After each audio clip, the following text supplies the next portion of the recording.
Welcome to Tools of the Trade, your crash course on modding. This episode's weapon is a great example of the disconnect between a weapon's mechanics and its ideal builds. Depending on how you look at it, the build I'm about to show you is either a monster of synergy and mathcraft, or a soul-crushingly normal and boring hybrid build, like all the others. Either way, we'll have plenty of time for awesome synergy that also leads us to build diversity in Season 2. For now, we have the Hystrix, a sort of automatic crossbow type thing that has 4 different settings, each forcing one of the 4 basic elemental status effects with every hit alongside your normal status effects and damage. The bolts, or quills it fires, have travel time, as well as the bolt effect where slain enemies will fly backward and hit enemies behind them.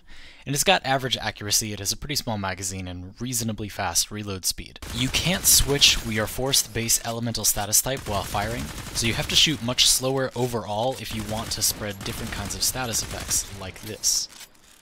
This weakens the obvious condition overload priming use case that many people initially latched onto when this weapon came out, but there is another really interesting interaction here once you get your build set up. This build looks boring, but it is stacking lots of corrosive to reduce enemy armor and stacking lots of toxin procs using the toxin quill mode.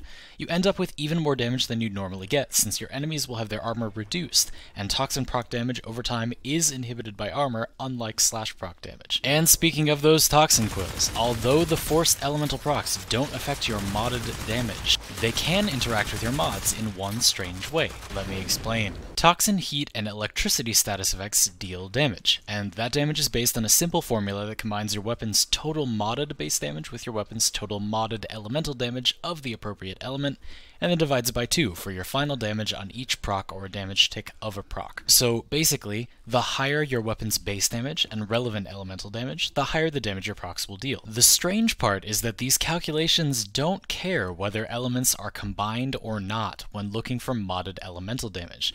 So in other words, if you were to put heat and cold on your Hystrix, giving you blast damage, then switch to heat ammo and fire, your forced heat procs will take the heat mod in your blast elemental combo into account when calculating your heat damage, just as if it wasn't part of your elemental combo and you'd simply modded for pure heat damage. The procs don't care about your final damage types at all. They don't look at this at all. They only care about your individual mods. This means a couple of things. First of all, with any status effect that deals damage, whether it's going to be toxin, or heat, or electricity, or whatever, you can expect the damage to be very low if you don't have any mods for a given element in your build, since the formula will just count your relevant modded elemental damage as 0 and divide your modded base damage by 2 to find your final status effect damage. Second, and much more exciting, is the result when you build for corrosive on the Hystrix. Not only are you reducing enemy armor where applicable, causing your toxin procs to deal more damage, you're actually also increasing their damage further with the toxin mods you're using to make your corrosive elemental combo. That's why I chose to use another toxin mod here. It biases our status effects more toward corrosive so we can reduce armor faster, but it also increases the damage that our forced toxin procs scale off of. If you run an electricity mod here instead, you'll do significantly less damage with those forced toxin procs, which is a lot of this weapon's total damage. You can even mix in some cold procs against heavier targets that won't die from one magazine.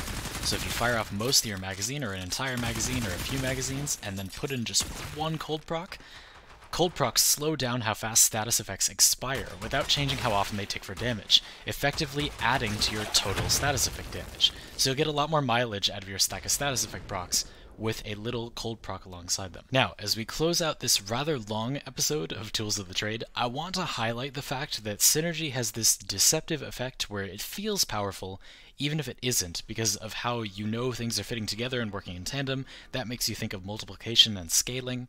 You get this feeling that it couldn't possibly be bad if it's that clever, or something like that.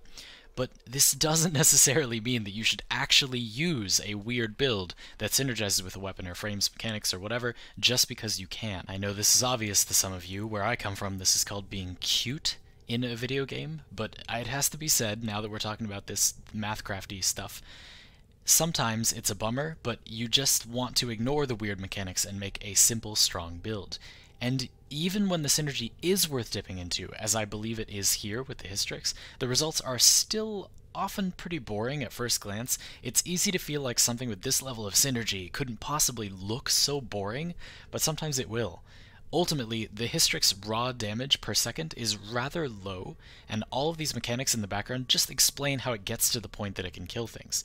A lot of people are going to naturally default to this very staple hybrid build with corrosive, and not know that it's actually doing a lot of hidden work behind to make their weapon viable. This video is mostly about knowing why the weapon does the damage it does. We'll have plenty of time for weirder builds in Season 2, but I think these topics are important because I still see a lot of players and content creators wondering whether things are bugs or not when there's a clear explanation for them that is obviously intended. And I think this is part of the mythos that Digital Extremes nerfs anything that is any fun, when in reality that hardly ever happens, and most players simply don't understand how the game works. A lot of people simply hear about changes and just don't know if they're nerfs or buffs or both or what, and are scared that the things they like but don't understand will be changed, so they assume everything is a nerf and complain to DE to scare them into keeping everything the same. It's okay to be confused about Warframe's mechanics. They're confusing, but I think we can agree that what I just described isn't productive. Talking about these subtle, weird, mathy interactions might help alleviate that without forcing everyone to become a full-time scholar to enjoy their hobby. With that, I've been Zandy, and you've just consumed Tools of the Trade Season 1 Episode 4 on the Hystrix. If you enjoyed this video, you should join my Discord server or bookmark my Twitter. You can find both of those in the description. That way, I can send out my own notifications whether I make a new video or start a stream on Twitch, and you'll get them no matter what without YouTube getting in the way. If you want to subscribe, that would be pretty cool too. I'll see you all next time.